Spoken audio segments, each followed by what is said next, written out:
This program is brought to you by Suffolk University. Please visit us on the web at www.suffolk.edu. Lowell Institute, the Massachusetts Cultural Council, and our partners at Suffolk University, which serves as the forum's home base.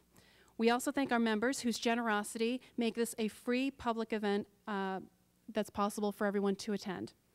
If you're not already a member of the Ford Hall Forum, I invite you to visit our information table right out front that you passed on the way in. It's very easy to have a membership, and you always get to sit up front. Your support keeps the forum alive, independent, and, of course, free to the public. This event is being recorded, and it will be webcast on the WGBH Forum Network. If you're sharing a comment or a question, please speak directly into the microphone, as I am, although you will be speaking to that microphone right there. That's not only so that you'll be heard, but also so that we can capture you on video. If you do have a comment or question that you speak into the microphone, you are, in essence, giving the Ford Hall Forum permission to record you. And now I am delighted and honored tonight to introduce our moderator for the evening, Callie Crossley, a board member of the Ford Hall Forum. Callie Crossley is the host of the Callie Crossley Show on WGBH Radio 89.7 and a media commentator and public speaker. She is a regular panelist on the media criticism program Beat the Press, a regular contributor to Fox 25 TV's morning show, and frequently appears on the PBS NewsHour and CNN's Reliable Sources. Ms. Crossley is also a program manager for the Nieman Foundation for Journalism at Harvard University. Ms. Crossley has been awarded multiple journalism and film honors. She was a producer for ABC News 2020 and for, quote, Eyes on the Prize, America's Civil Rights Years, unquote, the acclaimed documentary series which earned her an Oscar nomination. Ms. Crossley has been a Nieman Fellow and an Institute of Politics Fellow at Harvard. She is a graduate of Wellesley College and holds honorary degrees from Pine Manor College and Cambridge College. Now, as I turn the microphone over to her, please help me welcome our moderator, Callie Crossley.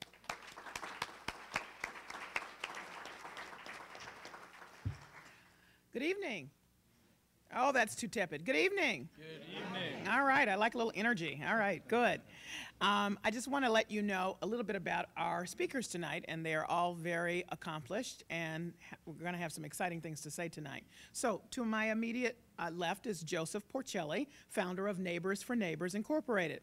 Joseph Porcelli's personal mission is to connect, support, and inspire people, organizations, and governments to realize the difference they can make when they take action, work collaboratively, and leverage social platforms.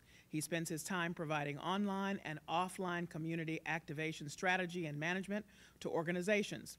Joseph is the Chief Executive Neighbor at NeighborsForNeighbors.org, a Boston-based 501c3 that operates neighborhood-centric, community-generated social networks powered by Ning. These networks serve as a soundboard for voices and springboard for action that connect people who live, work, and serve in the same neighborhood and provide tools for them to communicate and collaborate around their common interests. Joseph also serves as a guide on creators.ning.com, the Ning Network Creators Council, a mentor for Mayor Menino's 1 in 3 Council, and is a Boston World Partnership Connector. Joseph Porcelli.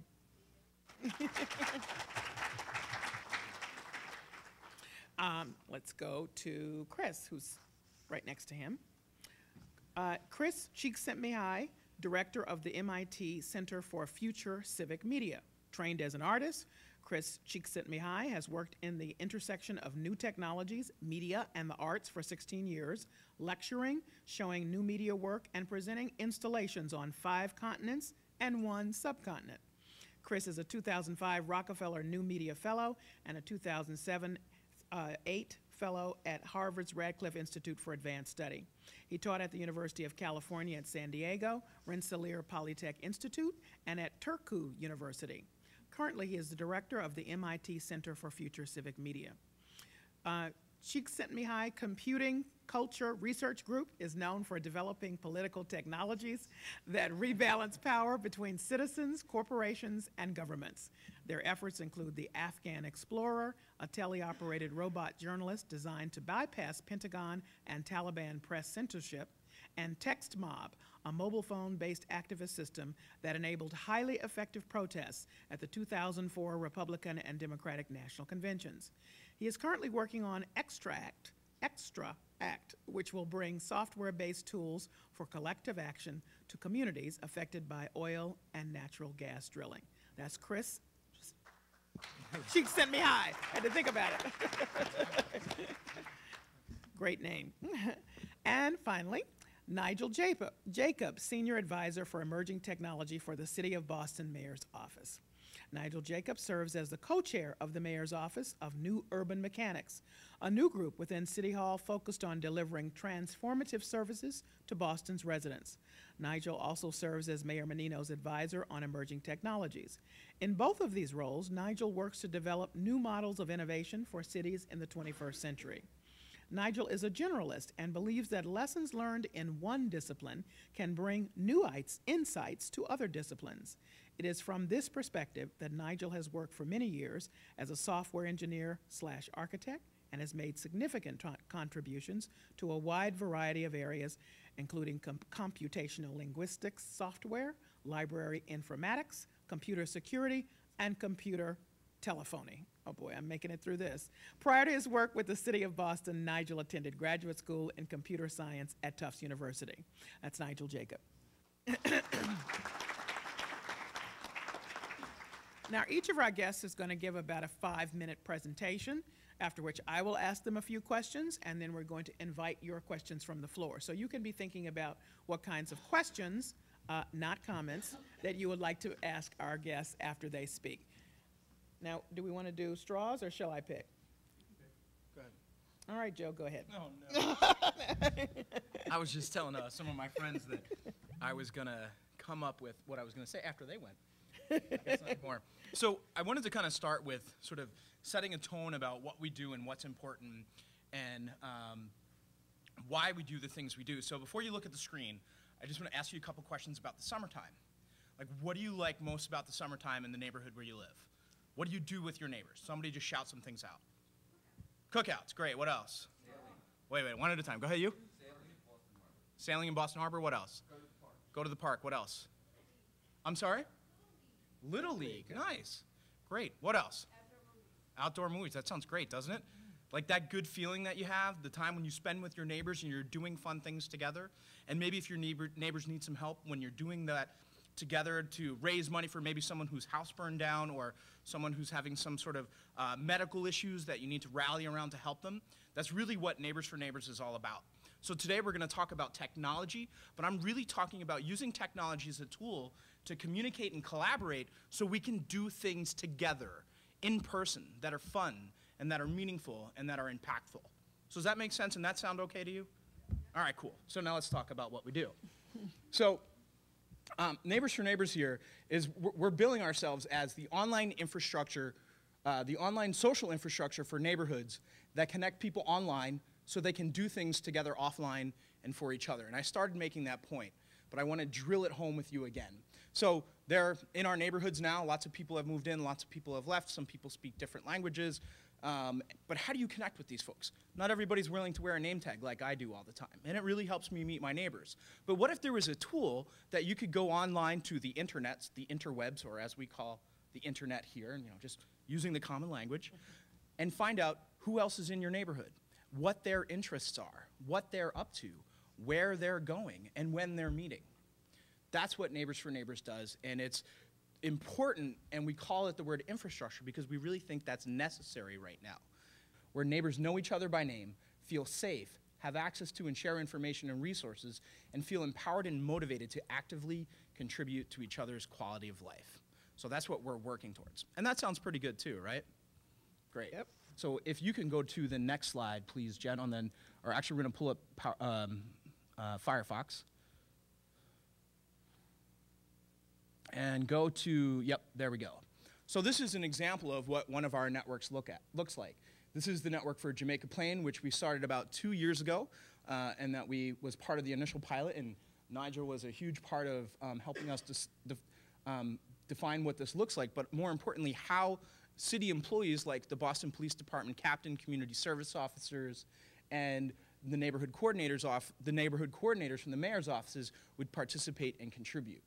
So the first thing you'll notice here are members, and then to the right of that, there are blog posts. And we use blog posts as a way to communicate information with the entire neighborhood. So for example, you'll see First Thursdays is going on tonight.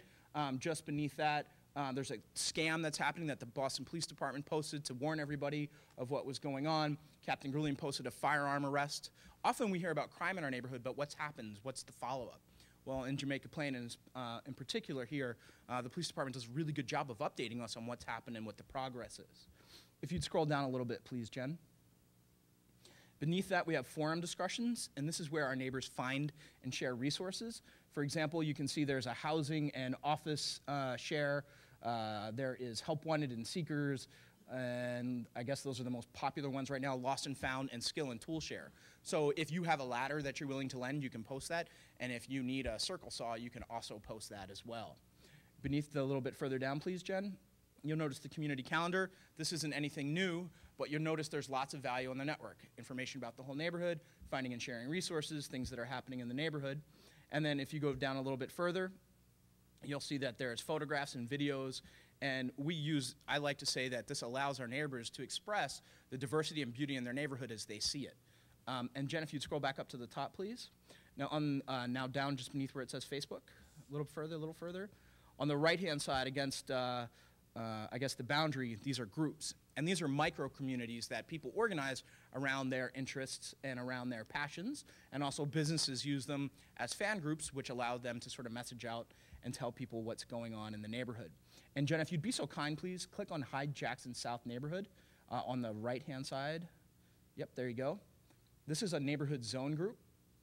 And in our neighborhood zone groups, there's a couple of features you'll notice. And if you'll hold right there and scroll down just a little more, this happens to be the neighborhood where I live in. You can see a live crime map from the BPD database to see crimes that are reported in the neighborhood. And then just beneath that, you'll see there is a discussion forum that allows us to communicate with each other in a particular neighborhood to communicate about happenings such as crime, but also yard sales, potlucks, and so on and so forth. All right, and let's skip over to, skip that one. And let's go to YouTube here for a second. So another way that we use social media, and we use YouTube, and I wanted to make you laugh by showing you a very silly video I made, but the mayor's office rolled out single-stream recycling. Have you seen the new blue cans that are all around the city? You can put everything in them. And so this is a video I made, and we blasted it out all over the city and into all our networks. And so this is an example of how you can use YouTube to promote something. So let's go ahead and watch this.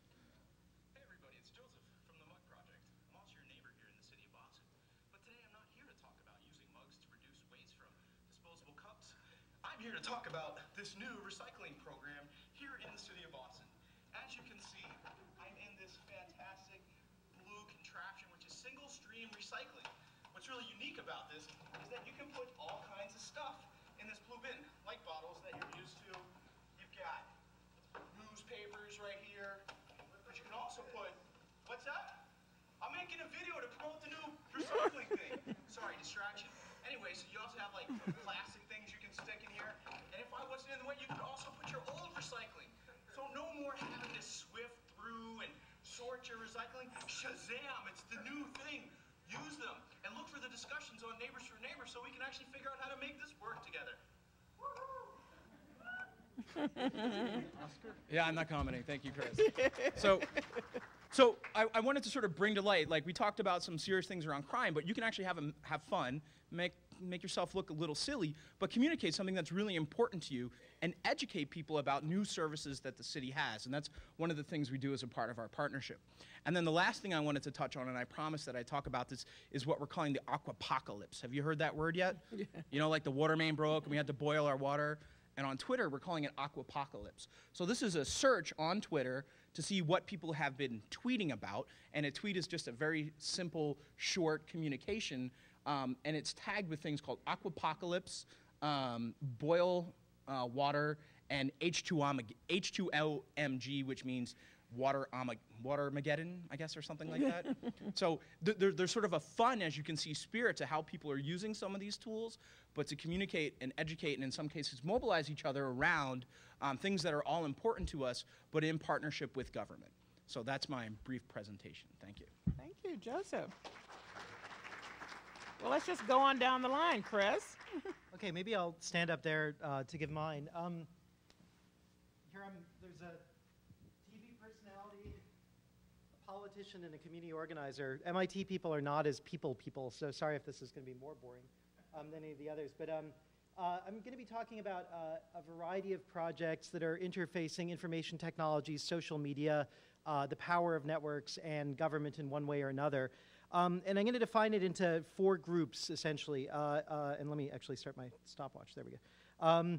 And those 4 groups are going to be between governments and citizens in different kinds of ways. So the first set of technologies that enable government somehow are government-to-government technologies, essentially. So these are things that CIA analysts use to figure out whether someone is checking into an airport, or that the IRS uses to figure out if you're consistently undercharging or things like that. And why is that an important issue? Because historically, these systems cost many, many times what they should.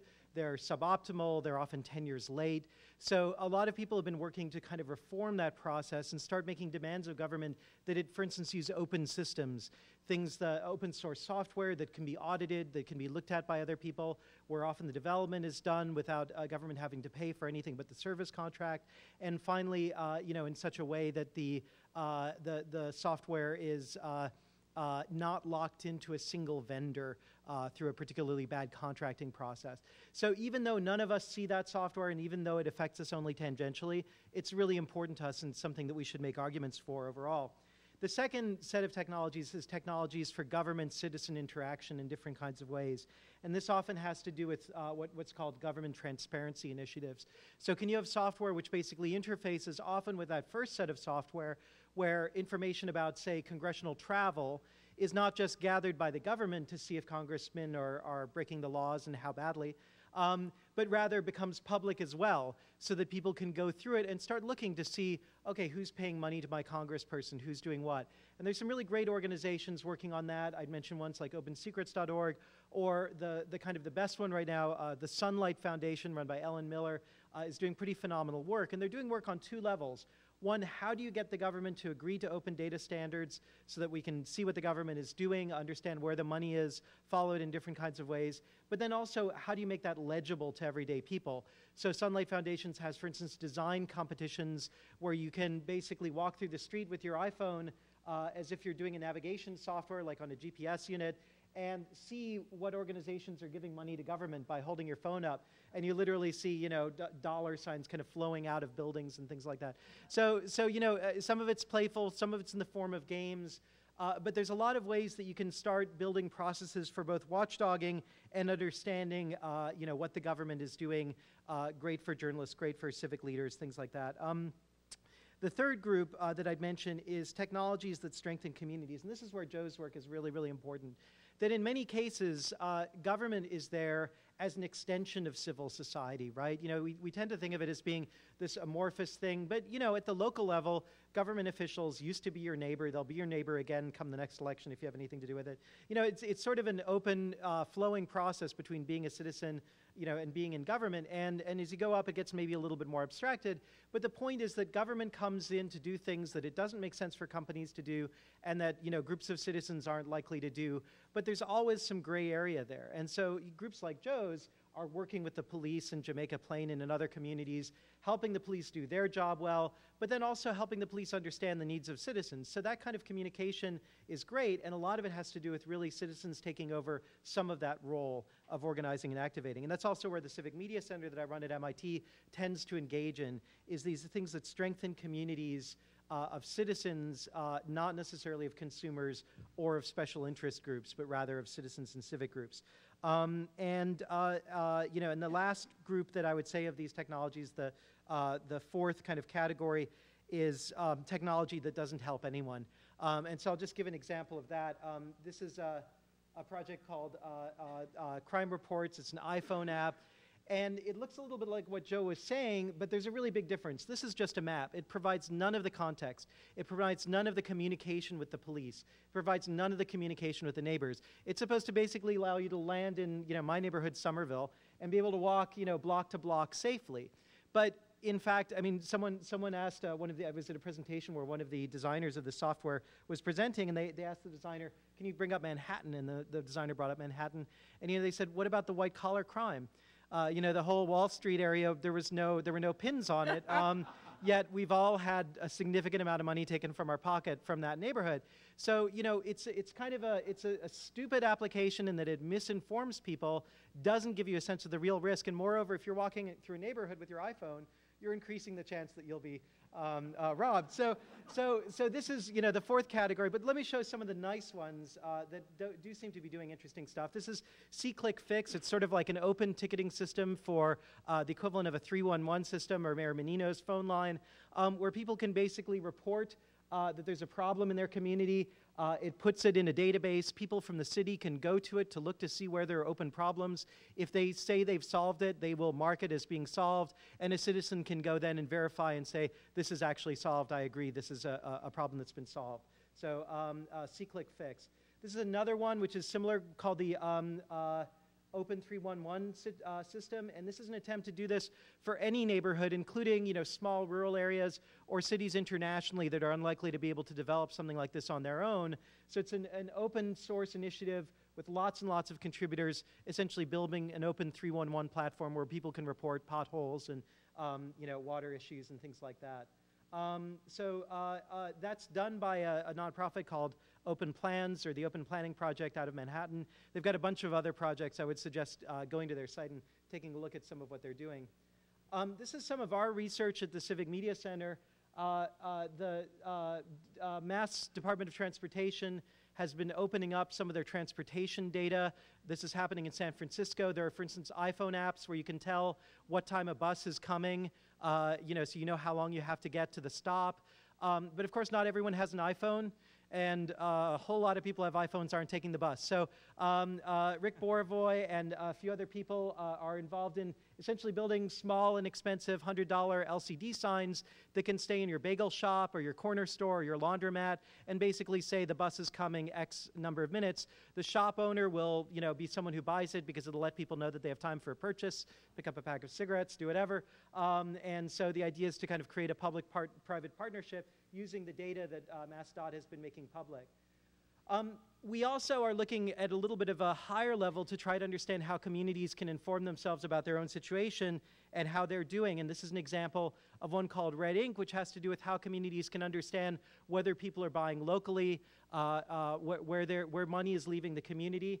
And basically, it piggybacks on a bunch of systems like Expensify or Mint, which are software that basically let you keep track of your own finance. But the value proposition in that software done by corporations is that you will understand your own finances, so it's being sold to you individually.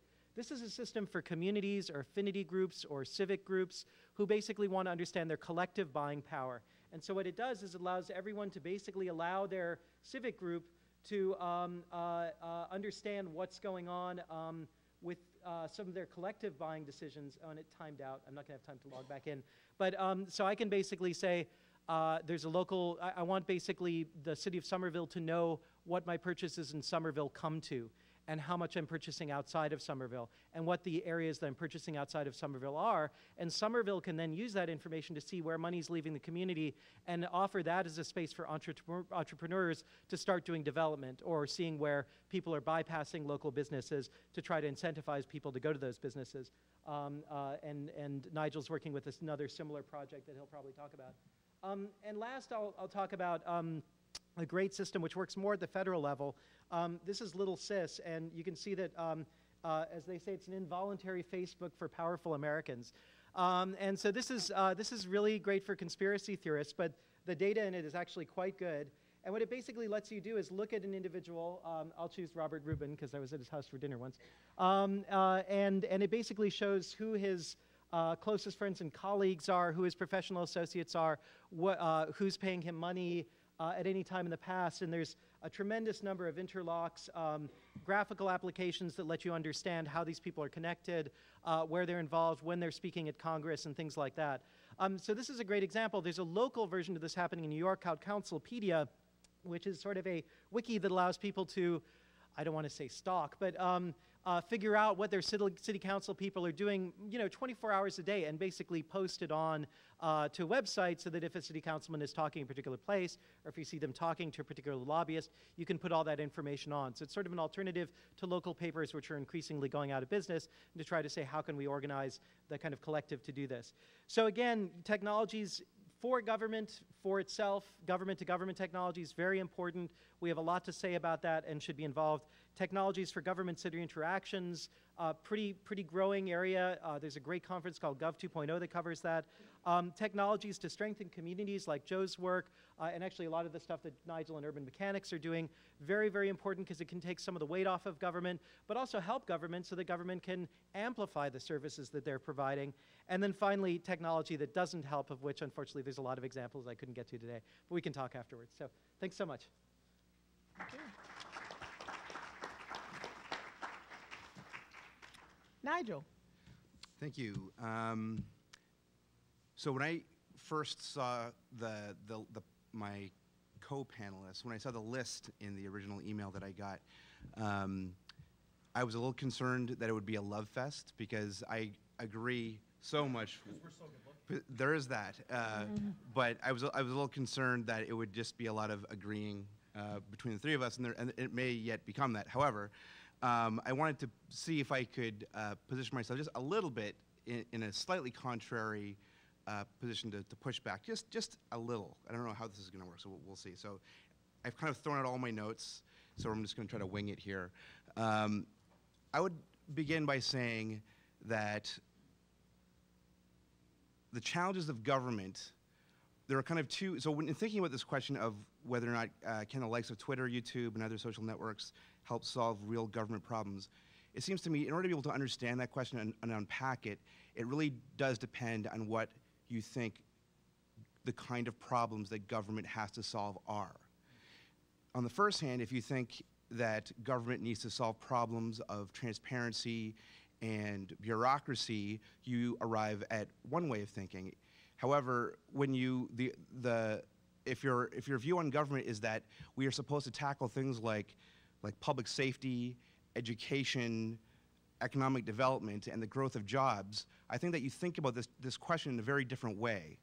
So when I think about the challenges that have been brought about by social technologies, it's pretty clear that there's some really interesting trends. Now, people are expecting the ability, to be able to search for anything, to be able to find anything online.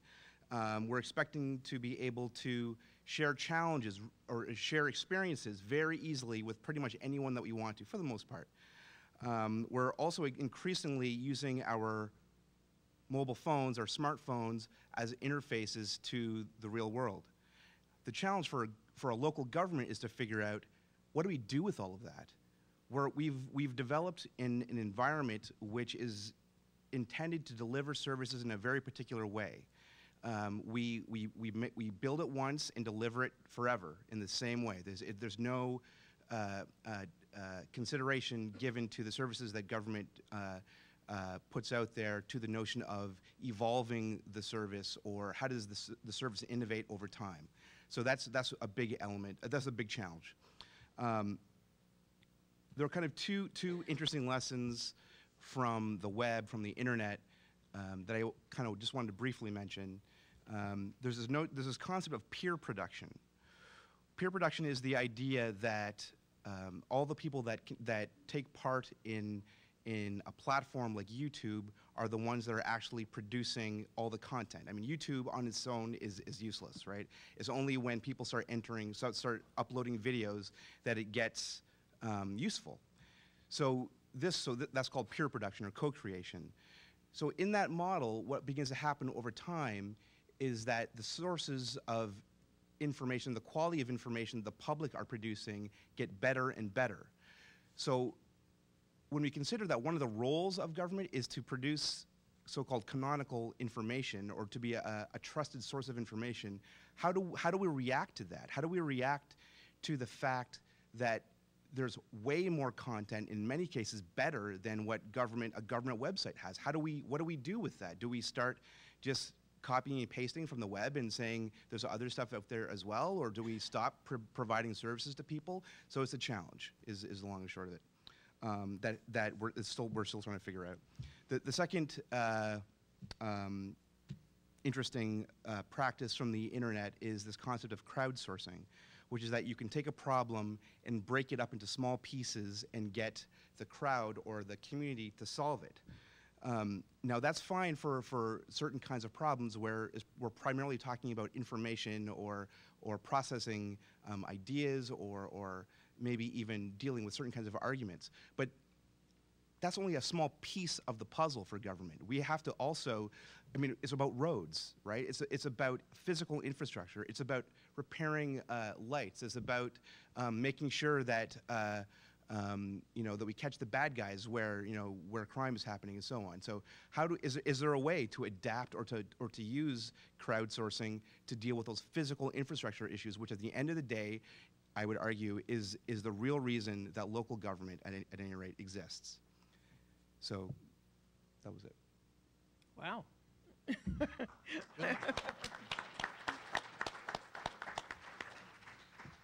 Well, I guess since Nigel has really thrown down the gauntlet in terms of conversation, maybe I'll ask our other two panels to see if they can answer that question. What do you do in a situation where the technology and the consumers of technology have moved way ahead of where government is and where it may need to be to respond to its residents? And what's the best way for this new fifth estate to be effective in that way?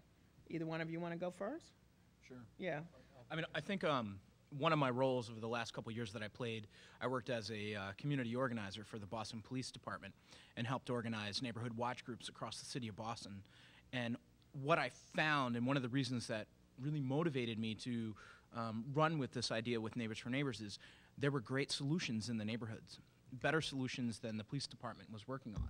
And I think what Nigel brought up is probably one of the most important points. But in so doing, it really challenges a couple notions, and I was just taking some notes here. First of all, I think it challenges our sense of authority and our sense of responsibility.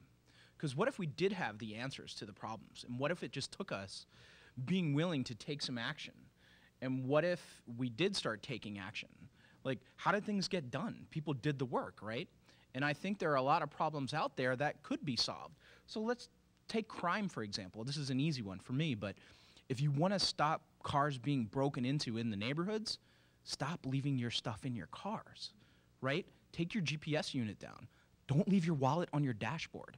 You won't believe the stuff that happens, right? It's so simple. So we could take some responsibility and do some things, right? Now, that's a very simple problem, but there are other more complex issues out there. But I think that what Nigel's posing really does make lots of sense. And there's sort of this theme that's happening in Gov 2.0, and as Tim O'Reilly and the folks at O'Reilly and a lot of the conferences that we've attended have talked about, is that government, I think, is becoming more of a platform. So instead of having all the answers, they're saying, here's what we know, here's the data we have, what's your best solution? And that's starting to happen, and I think we're starting to see some breakthrough results with that. And I'll stop there and pass it off to Chris. If I could just follow up on that before Chris says something, is and you mentioned it in your presentation, Chris, and that was about the LCD clocks, if you will, put up in some spaces. That's a clear example of what Joe just said. Mm-hmm. You know, here is the city saying, all right, we're trying to figure out how to get information to people about what time these trains run, what time the buses come. And I actually interviewed the guy, one guy that came up with the one for J.P. Licks in Jamaica Plain. And, you know, he was just a guy, he said it took him an hour, okay? I mean, he was like, you know, once the city said, here's the information, somebody has a solution, go ahead and do it. Then he went home and went, do-do-do-do-do-do, and now it's up in J.P. Licks. So that sounds pretty good to me. Is that where you were going to go in addressing this? Yeah, almost. I mean, you know, I do think that, I mean, I think, Nigel, the one thing I would say is that I think, you know, if you look at, say, the past presidential administration in the United States, they had a very different relationship to this than the current administration. And I think that the current administration is offering a much clearer idea of how to do this. So, you know, one of the things that they've done is they've brought in experts from the technical community into the administration. So the State Department has experts in social networking and internet freedom, and they're using this as kind of an export diplomacy method. And they're doing data.gov, which is the kind of largest data dump, as we say, that the federal government has ever done. And the flip side of transparency is glare, as someone once said. It's they can be related, but they're being very aggressive about this and treating this more as a lab. And it really came home to me when I was at one of these conferences, and it was basically a bunch of people like Yahoo and Google and different Web 2.0 kind of startups. And there was a guy from the White House from the CTO's office who was basically saying to people, okay, so what do you guys need? And people would say real-time bus data, and he was like, okay. And then other people were looking around, and they were like, huh. And they said, how about data from the FDA? And he was like, okay. And finally, after like half an hour of this, someone said real-time flight data, and he was like, and you saw why, but for 20 or 29 of the things that people asked for, he was like, okay, we can do that. If you can make something out of it that's useful, we'll give that up to you. So I think that's a big issue. And MassDOT, love them. There was pressure from some other cities to do this, and the guys came to us and they said, we need something to prove, that this is potentially useful. And so we started working on a bunch of things. We had some brainstorming sessions at MIT. So I think part of it is to say, how can government get out of this model of saying provide it forever for things where it doesn't matter? Now, a water main, I'm glad that our water mains from 100 years ago when people were willing to invest in them are still going. So don't get me wrong, I like things that last a long time. But I also feel as if there's a bunch of things, a lot of them, in the space of information, like the fact that Boston has so few street signs, that could, if you said, okay, the old way isn't working, let's try something quicker, then maybe that would free things up. So I do think that government needs to work to understand that some things are processes and some things should last 100 years, and to try to start to pull those out and say, okay, we shouldn't give flight information in real time, but this would work. So but I think the last thing I'd say, one place where you're right, roads can't be fixed by software. But we're working, for instance, in in about 20 states in the rural United States where natural gas extraction is a big issue. Like, what's happening in the Gulf right now is happening in a distributed way around the country all the time. And for instance, in Colorado, there's 80,000 wells on private property. And there's, I think, 7 state inspectors who are supposed to cover those 80,000 wells. And there's no way that can happen. But what's happening right now is the inspectors are just doing a bad job.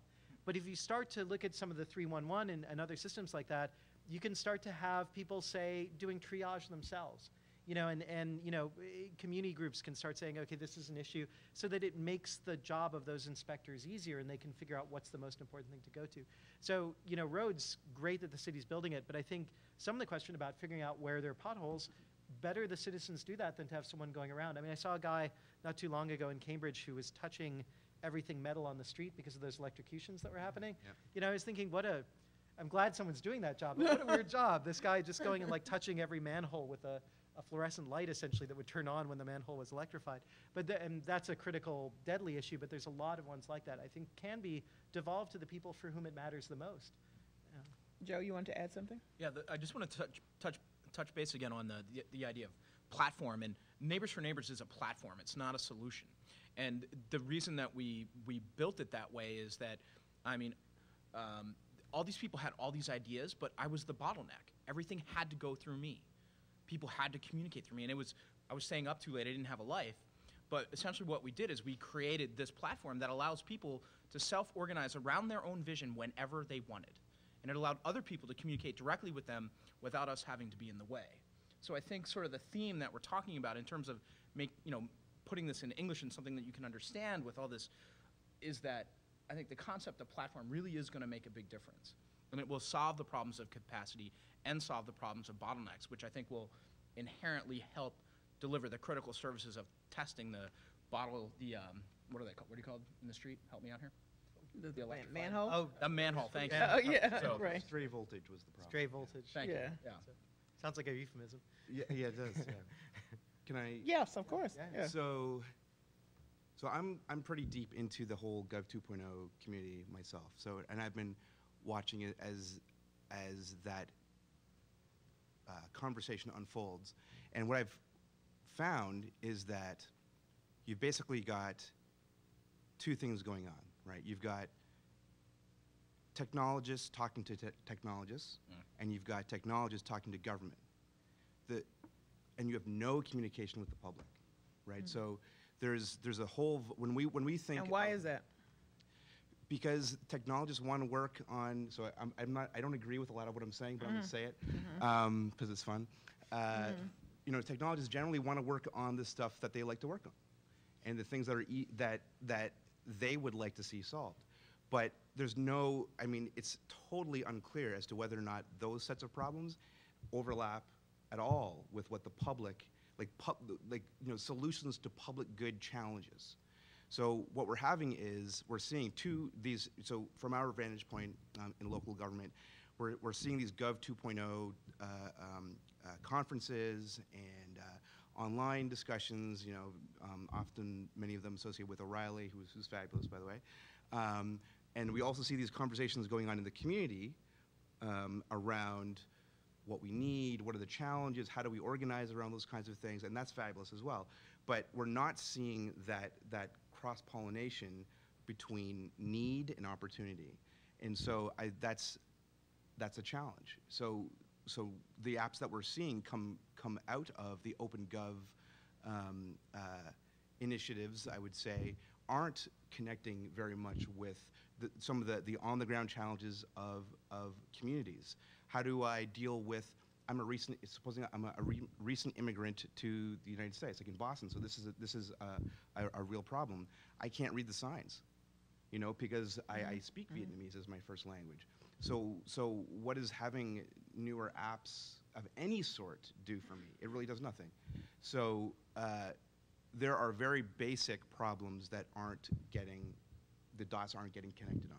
Let me ask this question. I see that Chris wants to jump in, but so is this a situation because, you know, I believe the old 60s bumper, you know, when the people lead, the leaders will follow. So if there's enough pressure from people down here saying, this is what I need, and I don't care that you're working on the latest new door opener, it's not interesting me, does not then those technologists who are focused on get interested in these solutions? I mean, don't they see that's where everybody is going and we're not paying attention to your latest toy because we're over here?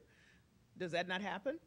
Yeah, I'm just wondering. You know. So it might happen in a limited context in certain examples, but for the most part, it doesn't really happen because we're talking about. So the developer community has been talking about technology for many years, and so there's a lot of online forums, for example, a lot of conferences in which those conversations happen and are extended, and is great stuff, right? I mean, you can look at like the open source movement and Linux, that all comes out of those kinds of deliberations. But those are very rarefied discussions in a certain sense relative to the on-the-ground need of jobs and safer communities and economic development, those kinds of things. So there aren't really good forums, you know, to intersect that level of need with the kind of opportunity that's out there.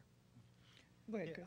I guess I would just say that, yeah, I completely agree, although, you know, obviously Joe's work is you know, doesn't resemble that problem at all, and I think that we saw that as a problem when we started our center, and so there's a requirement. We do extensive field work. We work a lot with communities, and most of what we comes out of those community needs and challenges. And, you know, you gave an example of translation and first languages. One of my grad students years ago did a project called Speakeasy, which came out of a really funny kind of bus ride that he had, where he was on the Chinatown bus, you know, these buses that go to DC and New York that are really cheap and often catch fire. And he was behind a woman who was speaking very vigorously in Cantonese on a phone, and then she was speaking English into a different phone. And she was going back and forth between these two phones. And when they stopped at the Roy Rogers for the bathroom break, he said, what was that? And she said, oh, I was translating between my grandmother and her landlord. And he said, how often do you do that? And she said, I've got two phones. And, you know, and he asked her, do you want to do that? And she said, well, you know, some of the time, but a lot of the time I don't. I'm on a date, or, you know, I'm having to translate between my grandmother and her doctor, and no child should have to do that, you know, and so he said, okay, well, what's one of the things about immigrant communities like the Chinese American community? They help each other, right? There's this incredible social networking and kind of mutual help that happens because of need. But it becomes the strength of the community. So he developed a system that allowed grandkids, or second or third generation immigrants who are bilingual to volunteer not all the 24 hours a day, 7 days a week for their grandmother, but rather like 5 or 6 hours a week for everyone's grandmother. And they were staggered a couple thick, and they would just basically answer the call and then be able to initiate a three-way conversation. He initially wanted to call the project Three-Way, but we decided it should be called Speakeasy. Good call. And that was pioneered with ACDC in Chinatown here, as you know, and it's a project which they're continuing to try to develop. So it is possible, I think, through a process of kind of ethnography, working with the community. There's a variety of ways that you actually can make it happen. But I completely agree. Most of the dialogue is happening in a rarefied way. What I'm taking from Nigel is that the will is not there. It's not only that there is the rarefied conversation. They're enjoying it. They don't care that you have a pothole. Yeah. So, and to me, that's where crowdsourcing, and by the way, the guy who concretized that concept is a Neiman Fellow at Harvard University. Just want to say that, Jeff Howe. But where crowdsourcing, it sort of brings that together, because there's some pieces of information out there and people say, I don't like how you did it. So now I'm going to show you what we think it works for us and what is interesting to me. I just can't figure out why that's not working more across the board, because anybody who's trying to make a buck in this country understands they better pay attention to where because people will mash up for their own needs and purposes. So I think that we've actually entered over the last 5 years into new territory. This concept of civic technology, and I think, so frankly, I think that there are signs that we can be hopeful for as far as intersecting need with opportunity, as far as the technology and the community is concerned. I just lost my point. I just lost my train of thought. You hate that? You want me to sing? Yeah, I was trying to think of two different things. A Brave New World. Oh yes. Thank you. And I think that when we look at other sectors that are more mature, what we see is, so I was talking to a guy from Microsoft, and he was talking about their shift to some more recent technologies, to like what's called cloud technology, yes. where it's not all on servers that you own anymore, but it's kind of out there over the web. And of course, they can read your stuff. That's just saying conspiracy theorists yes, that I am. But, But what he was saying is that by using what's called software as a service, right? So you no longer have to sort of download the software and run it on your computer. You can run it from the internet, essentially. They're able to embed tools within their software as a service so that they can get feedback from their users immediately.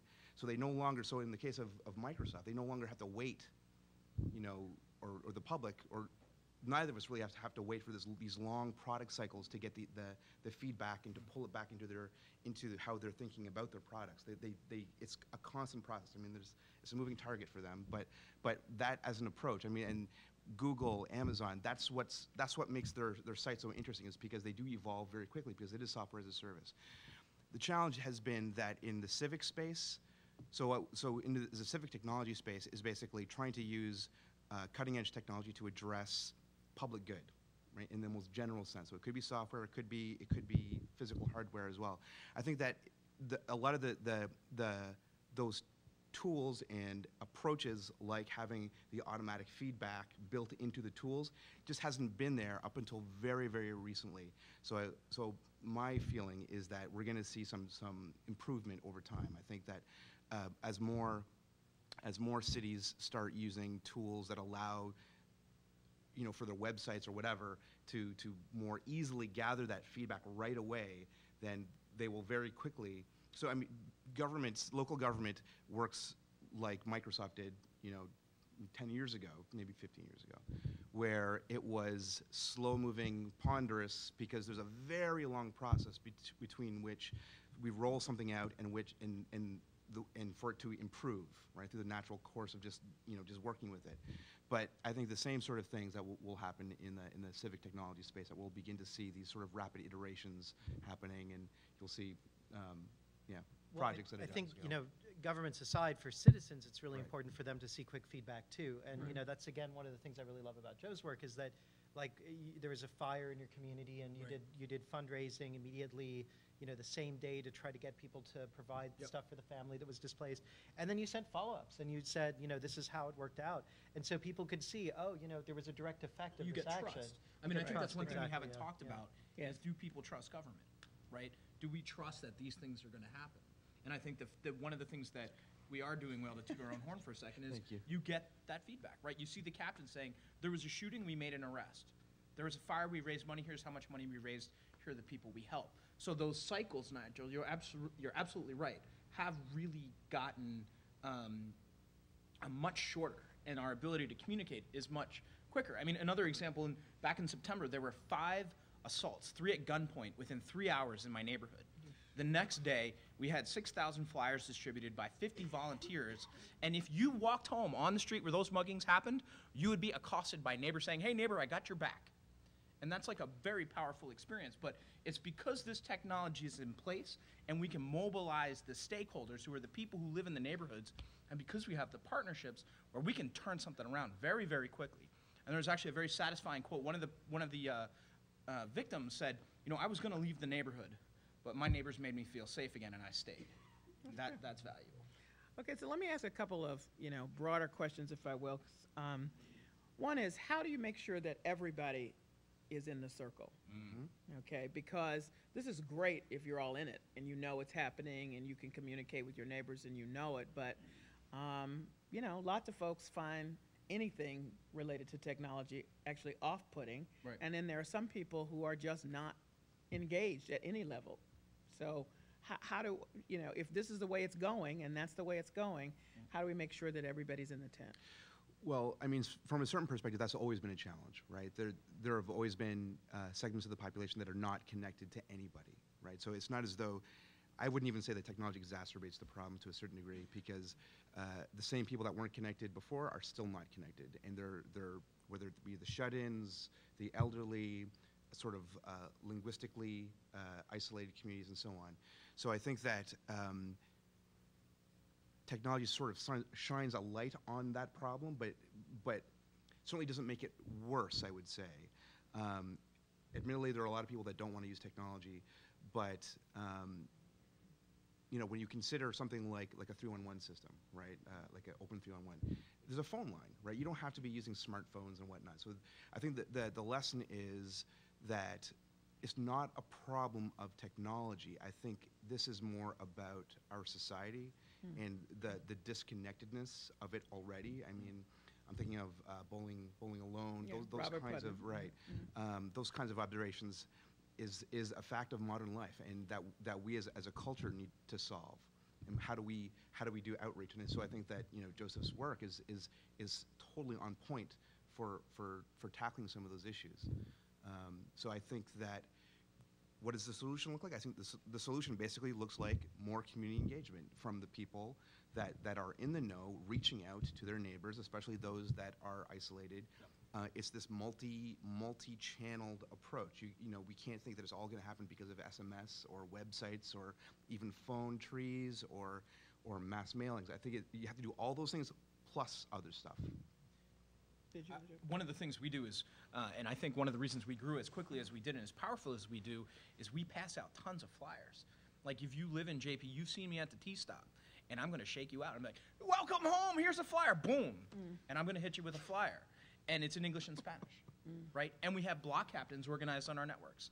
So like when we were all going to die of H1N1, we organized all these block captains, worked with the Mayor CERT program, and people were saying, I'm willing to go to my neighbors, knock on their doors, and say, hey, this is what's up, here's what you need to do. So we take into account sort of the offline communication that needs to happen.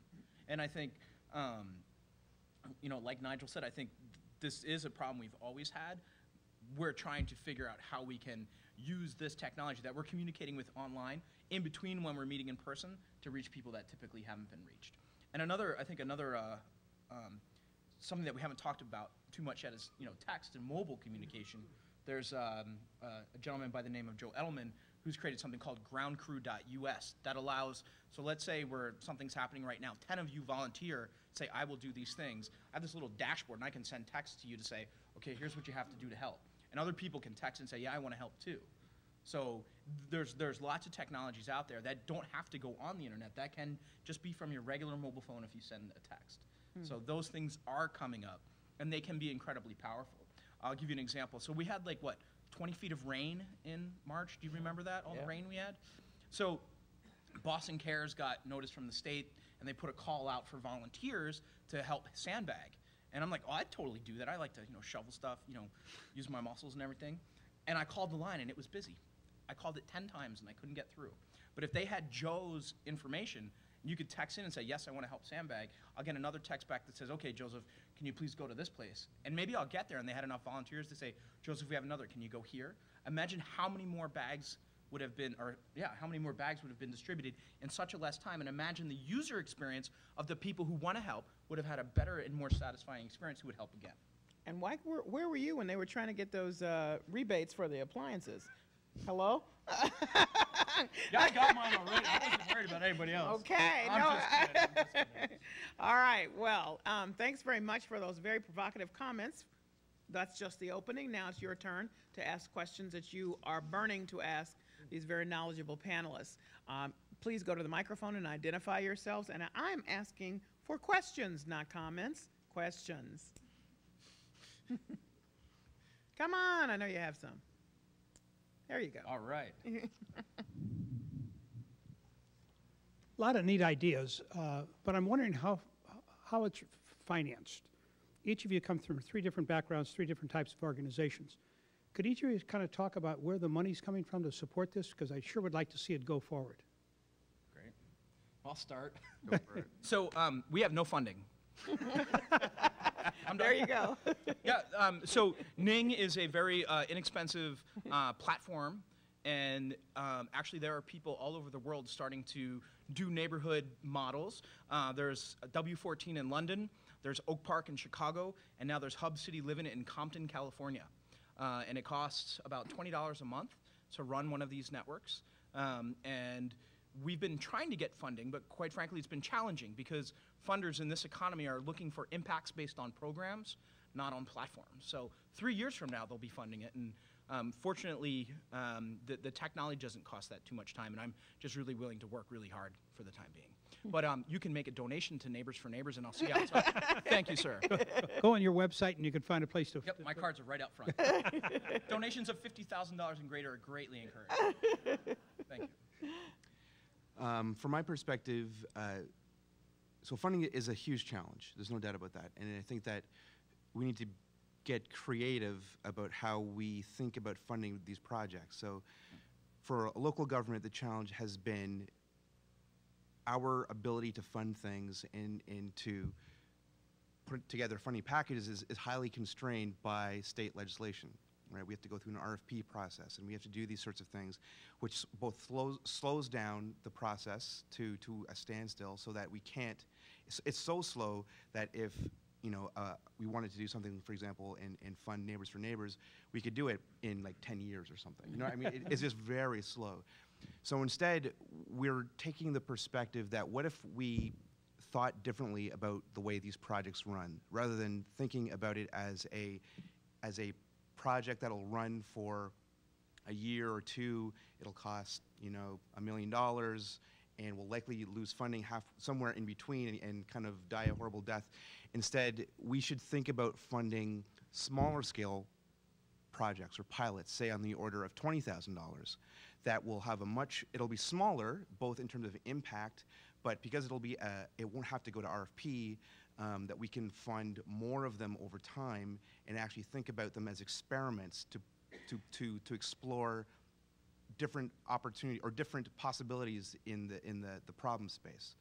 One of the things, the traditional challenges with the way government thinks about problems is if there's a problem that's been addressed, we'll design a very big solution for it, and we'll slowly guide it towards the solution, and that's fraught with peril.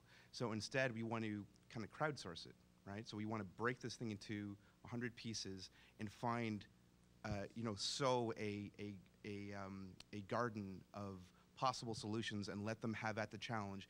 And in doing so, hopefully at least one of them will solve the issue. And they'll do it far more quickly and more cheaply. I guess I'd add, you know, I think both of those are great examples. And I mean, Joe, I don't know what makes him tick. He's a superhero of some sort. But many of these projects, I mean, they're really not like the Big Dig. You know, I mean, they are like Ning. They're incredibly cheap to run once they're going. So the real issue is the research and development and how that goes, and is the research and development, as you say, getting real feedback. That fieldwork process and working with communities can be pretty expensive compared to just developing software. But you know, we're just talking, it's really not that big a deal. So the question then, though, is how is it run? How is it introduced to communities? How do communities co-maintain it? But we have a great model, which is something that, you know, Nigel was talking about as well, which is this model of free software and open source, which has been incredibly effective in the last 10 or 15 years. An example is the Linux operating system or the Apache web server.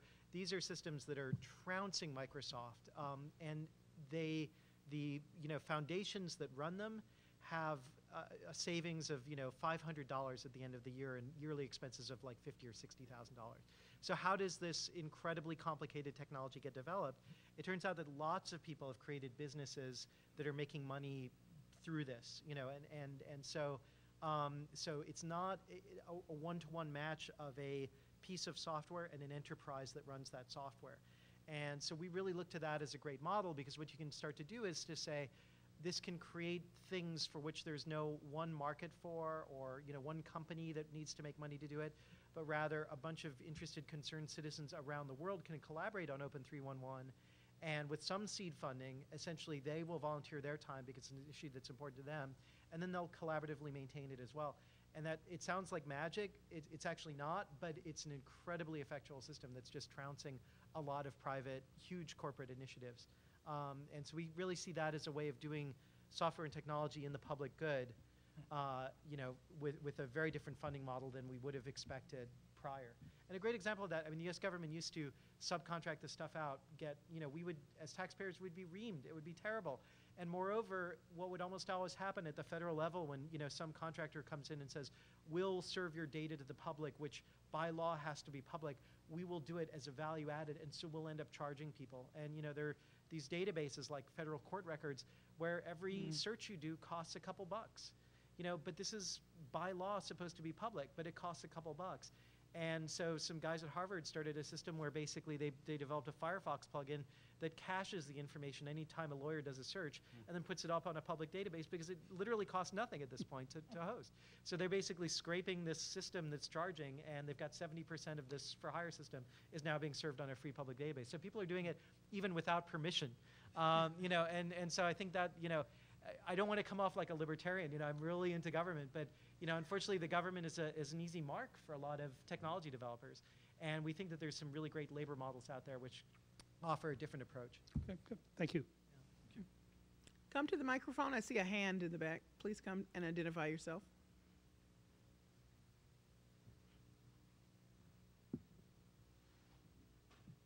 Hi, my name is Marie Eisenberg, and my question will, I've selected out of many.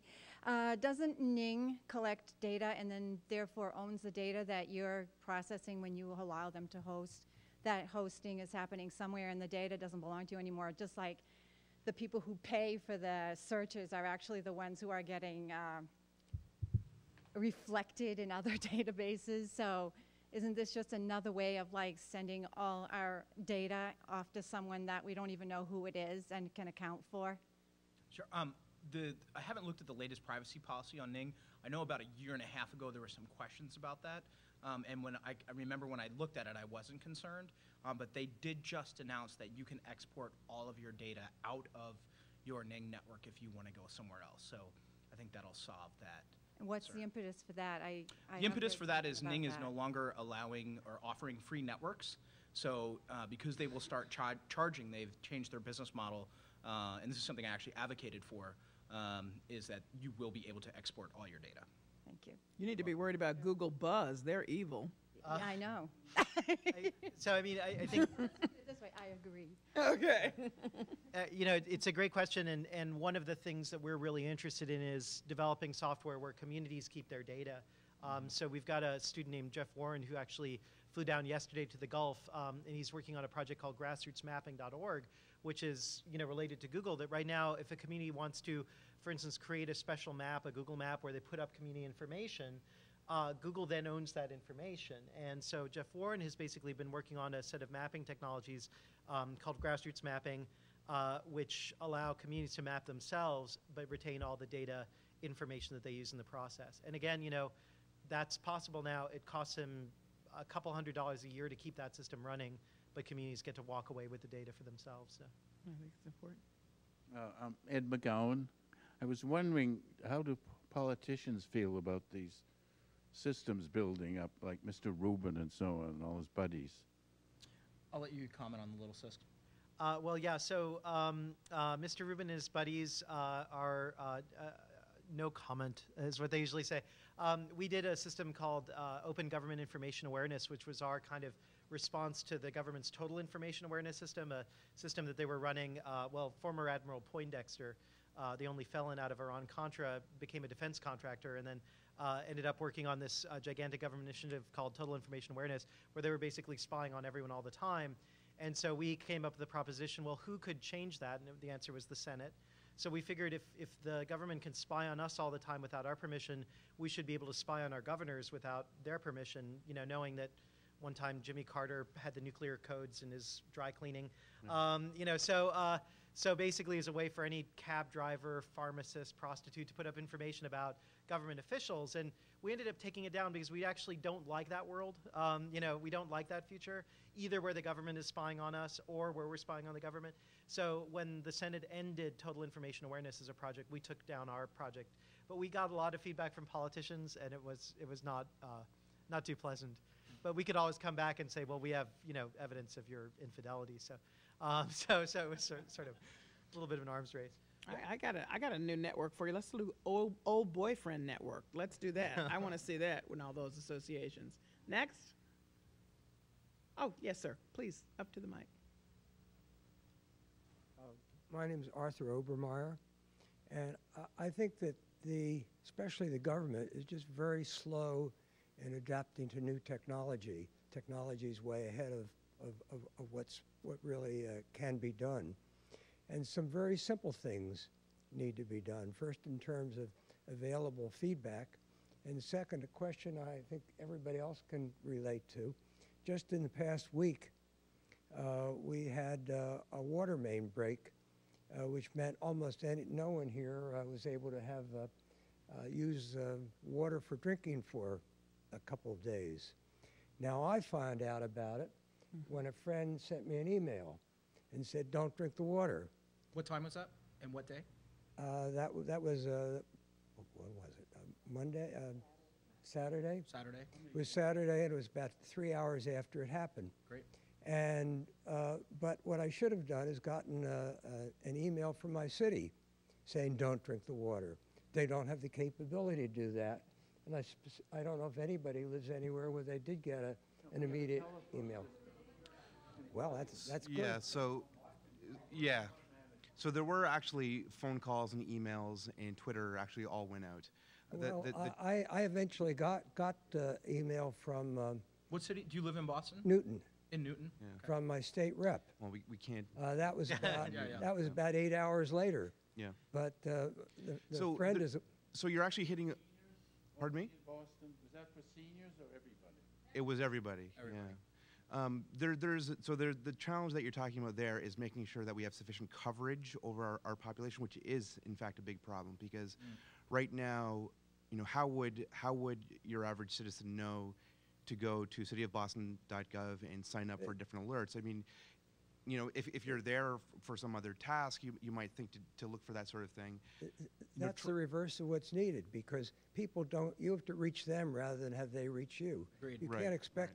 Right. You can't expect somebody to have the intuition to know that a water main broke. But at the same time, part of it is there's a question here about, we could do blast numbers and blast emails and try to scrape, to find everybody in the city of Boston, but this is getting onto touchy ground. I mean, if we're talking Privacy about issues. civil liberties Yeah. and privacy issues. Yes, but when a water main breaks, that's not really spam.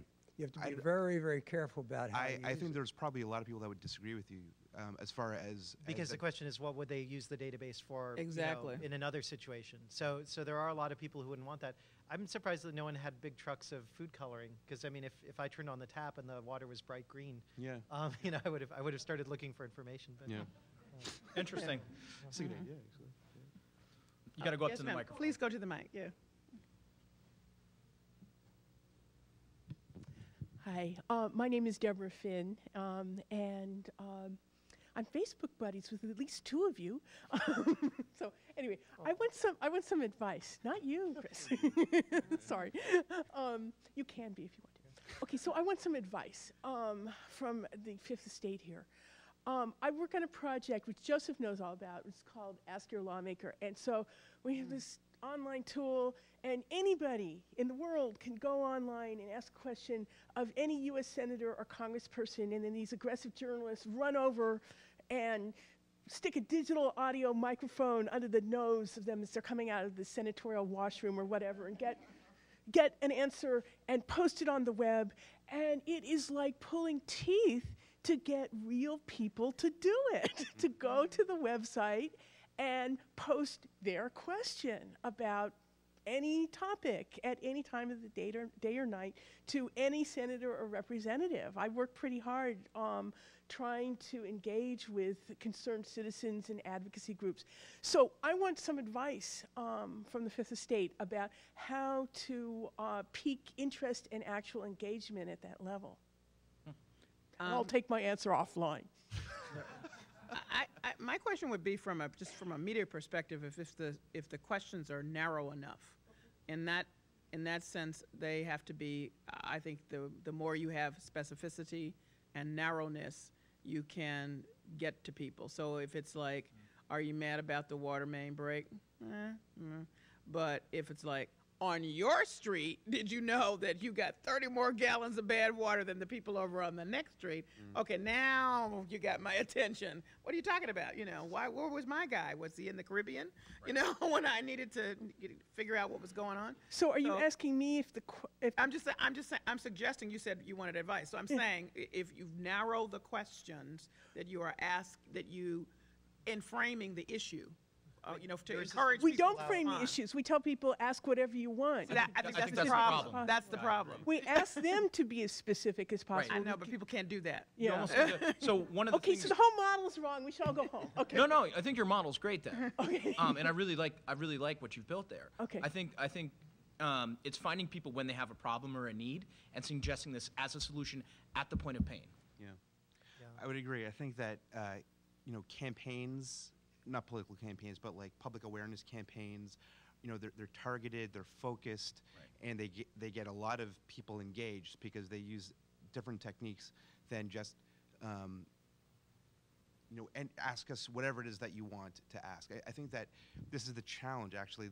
Some of the subtle challenges with respect to running a democracy are not all questions are always relevant, and not everyone cares all the time. Mm-hmm. So things, which is why we see certain things are hot topics at different times when they're kind of emblazoned all over the media and so on. So it is, it's a question of, at some level, filtering, right? I mean, you can by using certain kinds of questions or certain kind of context, it filters in people's brains, so they can contribute certain kinds of content or ask certain kinds of questions. But I think that, Joseph is right.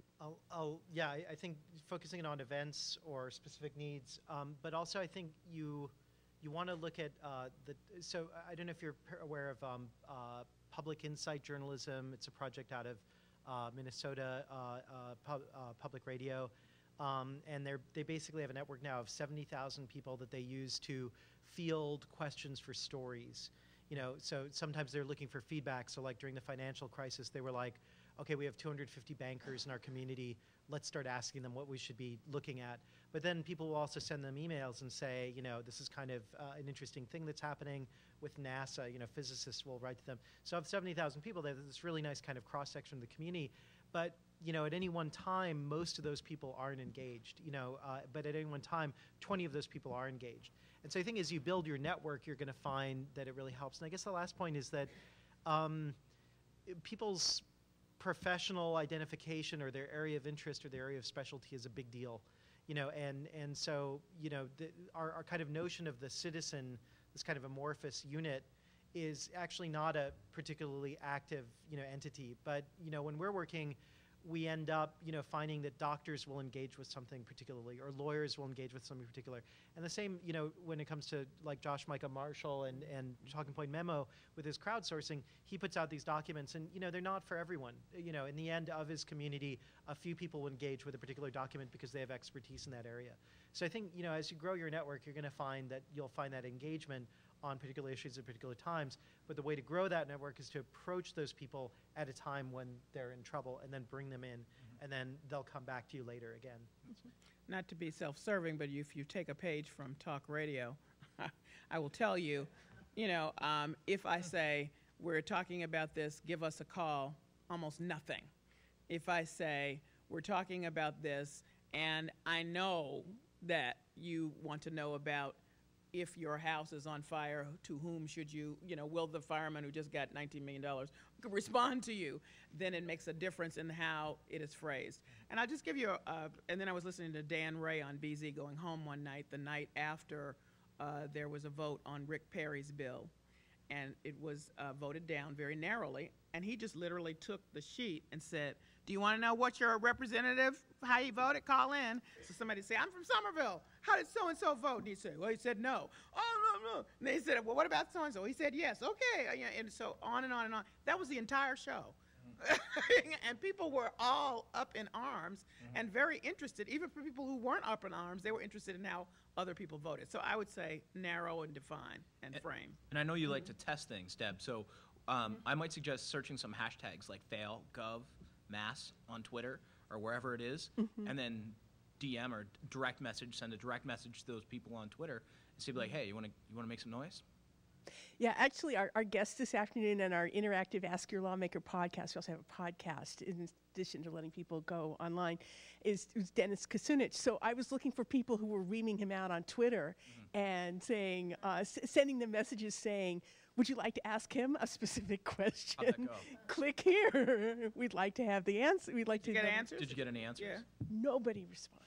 Huh. None of those tweeters responded. That's No, I'm not saying that nobody had questions for Representative Kucinich, because we did have a good, healthy number of them. Right. The podcast gets a slightly different, because there's a specific deadline. We're interviewing him at 5 p.m. Right. Get your questions by this moment. It's a lot different than Right. anytime, 24/7, any senator or House member, and so on. So that it does have a slight, so maybe having a deadline is something that we should have more of in the whole program. Keep us posted. Anyway, I'm taking up enough time. Thank you. Keep us posted. Okay. Next question. Please come to the microphone. I see a hand all the way in the back. Yeah, there you go. Okay. Hi. You talk about building communities online in order to augment real-life communities, but how do we ensure that social media doesn't end up replacing a real-life community? I say that's up to us, right? It's easy. I was talking to someone on the subway on the way here today, and they're saying, yeah, everybody's on their iPhones watching movies here and there, and there was actually a woman here earlier saying that people are watching movies on their little iPhones, and they're always focused on their screens. You just got to look up and start talking, and that's something that we need to choose and live as value every day. That's my answer. Have you seen that commercial that I love where there's two guys on a plane and he says, hey, I want to talk to you about the stockholders meeting. He says, no, send me an email. He says, okay. So he sends him an email, and then the guy says, look, I got an email from that jerk. And he says, I'm hitting delete, but they're sitting right next to each other. So I feel your pain in this. It's just, in fact, I think, you all are belying the notion of the assumption that there was going to be more fragmentation as opposed to when all this technology came into play. And you're demonstrating here tonight that there are many ways of connection and technology is in fact having the opposite effect. You're talking about drawing together as opposed to fragmenting. Right. I mean, that's how we're. That's the way it's going. Yeah, that ad that you described is like my life at MIT. I mean, we have students who go through entire meetings without looking up from their screen, and it's I think it's a personality type that often is involved in technology, and then they export that reality to all of us.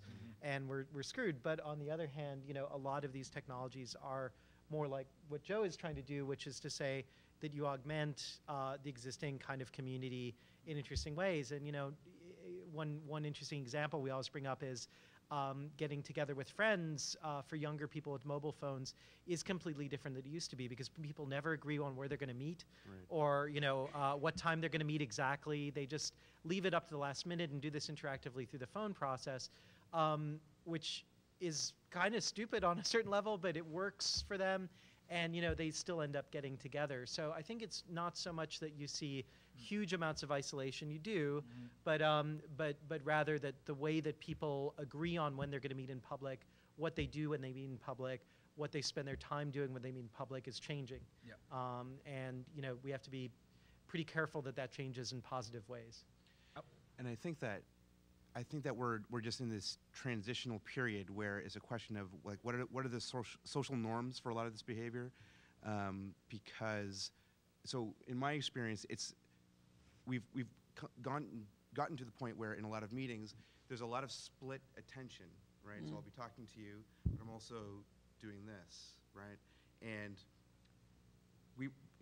it seems to be kind of a norm now, right? So it might not be good, but I think that, you know, it seems unlikely to me that in any time soon that we will have no reason to not get together, right? So a few years ago there was this concept of the destruction of distance, right? That telecommuting would obviate the need for living anywhere near or never going to the office, because you could do everything over the internet. And that never happened, right? I mean, there's still a lot of telecommuting, but, you know, there was a different set of social norms just kicked in, right? There are some things that you have to be physically in the room for, because people realize that you really can't, there are certain kinds of meetings that you can't do online, right? You need to be able to see somebody's face in order to be able to react, and so on. So I think that I'm not too worried, would be my response. The other thing I would add to that is there's something about sensing other people, right? Like, I was just thinking, my buddy Mike has on these little fire nights, little fire pit, and you sit around the fire and you talk, you smell the fire, you hear it crackling. Like, there's a human experience we need, and I think that's always going to prevail. And I hope that more people start doing things together that are fun, that are satisfying. And I mean, the other thing too is we're all going to need hugs always. You can't get an e-hug. I mean, you can, but they stink. So. And once you've ferreted out all the people that are interested in your same arena, then it's nice to meet them. Yep. Thank you. Thank you. Come. Yep. And then I'll get you. My name is Bob O'Connell, and the title tonight was Networks that can help solve real government problems. Now, we've talked potholes, okay, and car theft. Is there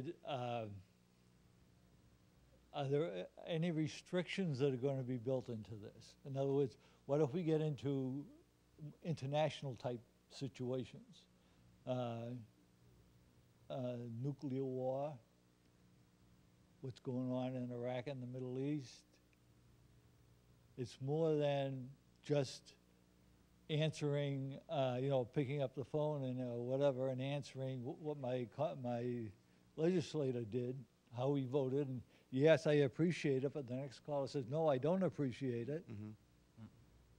What bothers me about the whole thing is that the abuses that can be built into it, and especially people giving their opinions based on absolutely no knowledge, which I think is so prevalent in this country right now, that, you know, we do elect people to work for us. And we assume that when they're going to vote on something, they have some knowledge. They know an awful lot more about the subject than we do. But still we're saying, yeah, we should do this and we should do that. I had a guy tell me once, oh yeah, I know that's true, I heard it on the radio. Again, I'm concerned about the abuses. Are there abuses that you're concerned about? Well, I mean, those aren't really problems of technology, right? I mean, those are problems of our society. You know, the way that we value knowledge and the way that we do or don't value deliberation. So one of my criticisms of a lot of the technologies that have come out over the last couple of years is they're very focused on giving people better information, right? And that is a laudable goal in and of itself, right? So there's a page, or I can get stuff on my phone or whatever that gives me more information about certain, events in life. But that's only a very small piece of the problem of existing in the world, right? I mean, a lot of what we do in terms of maintaining our culture, our country, our society, moving it forward, has to do with the kind of community level communication that we have, right? The way that we resolve disputes, the way that we talk about like what those social norms should be.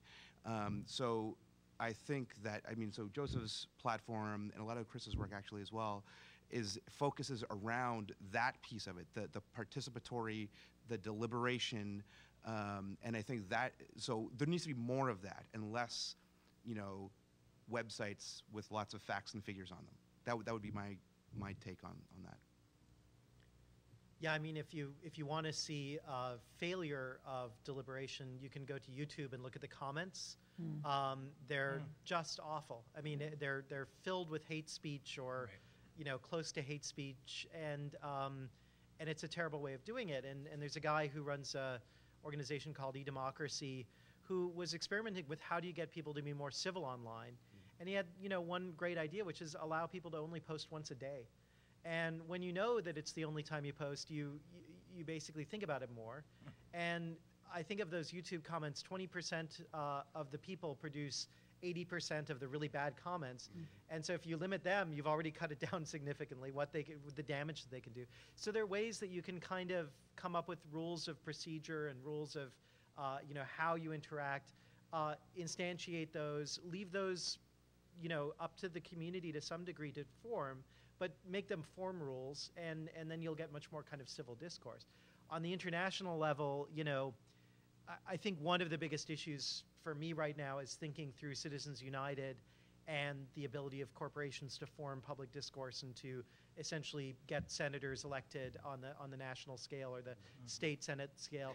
That's a really big issue, and we've just seen on the traditional media side that advertising and free speech is about to change dramatically.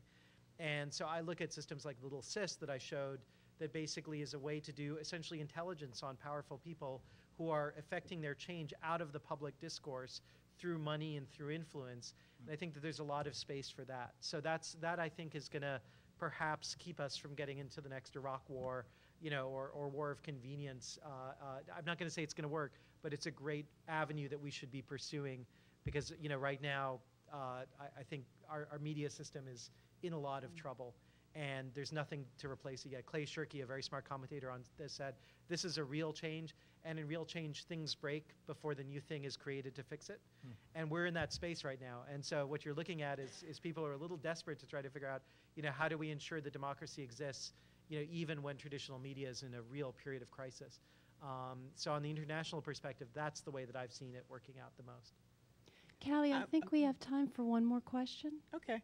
I was going to say that just on a very, very small level for you, ABC announced that on this week, their Sunday morning program with all the political lawmakers, they were going to engage PolyFact, which is an outfit which checks the factual information as espoused by those sitting in those chairs. And they're worst liars. Right. It's liar, liar, pants on fire, they'll tell you. So that's a very tiny thing, but it's a beginning. You should note that David Gregory on NBC has refused to have that happen on his show. Now, as far as I'm concerned, why are you watching him? Yeah. But that's my opinion. Cheers. Last question. Hi, David Reno. I have many questions about media, which would probably take another entire lecture. One question that I would have from my perspective, I was of the TV generation, which, for those of you who are under 30, once upon a time there wasn't television. And of course everyone knew television was going to turn people into brain damaged mutants who could not have an attention span of about a nanosecond. I'm sorry, well, sorry, I lost my train of thought. Yeah. And there is in New York City a museum called the Museum of Radio and Television. It used to be called the Museum of Broadcasting. They had to change the name because cable is not broadcasting, because it doesn't go from one point to another and is intercepted, but is a closed system.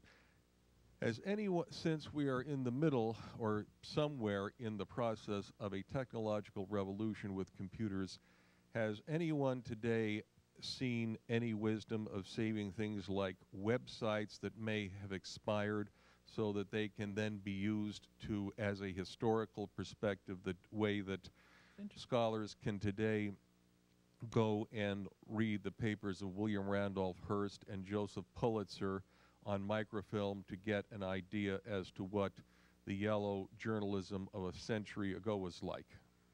So for the last no more than that, I think it's almost 10 years, the Internet Archive has been running in California.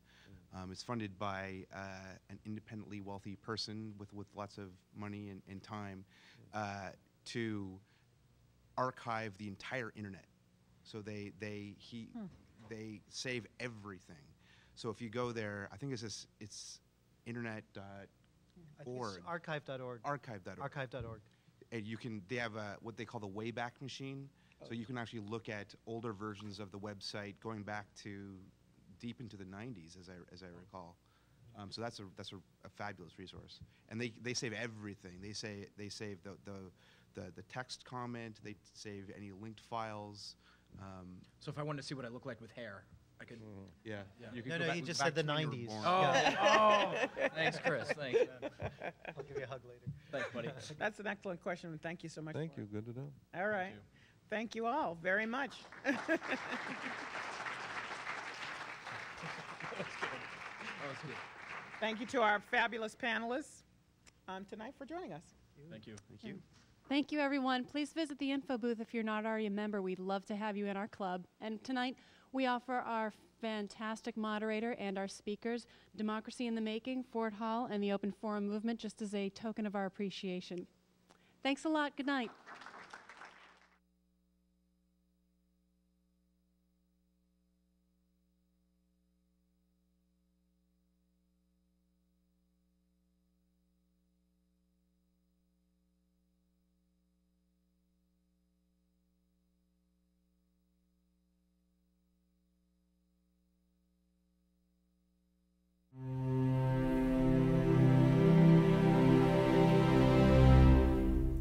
This preceding program was brought to you by Suffolk University.